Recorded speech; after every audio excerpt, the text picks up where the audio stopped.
আমরা। ড্যালাসে থাকে, কিন্তু কলকাতায় ওর প্রাণ পড়ে থাকে। আর অসংখ্য বই লিখেছে, অসংখ্য কবিতা লিখেছে। খুব সুন্দর। আমার Lopa is my favourite person. I am sorry, it's very difficult for me to speak about Lopa, and Lopa knows that. She is just one of my very very old friends and a very favourite friend. আজকে ওর ওই বইটি থেকে আমি একটি কবিতা select করেছি, যে কবিতাটি হয়তো ঠিক তথাকথিত, আপনারা শুনুন। আমার এটা ভীষণ সুন্দর লেগেছে, এবং নারী দিবসে এই কবিতাটি পড়ছি একটা অন্য কারণে। মেয়েরা ভালোবাসে, সব নারী কিনা বলতে পারছি না, কিন্তু বেশিরভাগ নারী তাদের ভালোবাসাটা একটু সব কিছু নিবেদন করে মেয়েরা বিয়ে করে। তো আমার মনে হয় যারা প্রকৃত মেয়েরা ভালোবাসে তারাও ভীষণ নিজেদেরকে নিবেদন করে ভালোবাসে, সর্বস্ব নিবেদন করতে পারে নারী তার ভালোবাসার জন্য। এই কবিতাটি শুরু করি। পথ।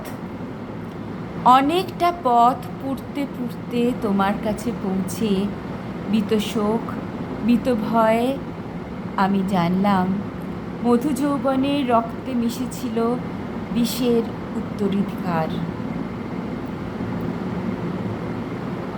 আদিগন্ত জোড়া দগ্ধ যন্ত্রণায় ছটফট প্রেম। নদী থেকে মহানদী সাঁতরার সময় উপকূলে এসে 30 ভুল বসন্ত পেরিয়ে দাঁড়ালাম। সেই আলিঙ্গনের পশমে ছিল মেদুর উষ্ণতার সাথে বিষবাষ্প। দিয়েছ শ্বেত রক্তের বীজ আঁচল পেতে নিতে নিতে অসুজ্জম বর্ষা হয়েছে পুরুষ প্রেয়সী নর্ম সহচরী। সময়ের নিঃশব্দ পায়ে পায়ে পেরিয়ে এলেন গ্রাম নদী, মফস্বলের আলপথ বেয়ে ক্ষয়িষ্ণু শহরের পাঁজরে রেখেছি প্রেমের জন্মদাগ। অনেকটা পথ পুড়তে পুড়তে অঙ্গার হয়েছে ছাই। চাঁদের গায়ে চাঁদ, ঘাসে ঘাসে মিশে থাকা ক্লান্ত বিষাদ, দলিত মথিত চন্দ্রাহত মনের শীতল আলোর বিচ্ছরণে। মৃত আগুন, বিবর্ণ ছায়ের অশরীর মেঘে ঘর বসত কবি। এই ঘরের সাথে তোমার ব্যবধান হাজার যোজন।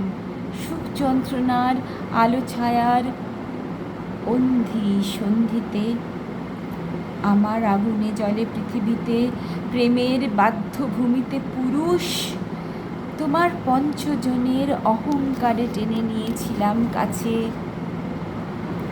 এত যুগ পেরিয়ে পাথরে পাথরের ঘর্ষণে আজও কি বিষজ্বালা হয় আগুন সর্বং সাহা।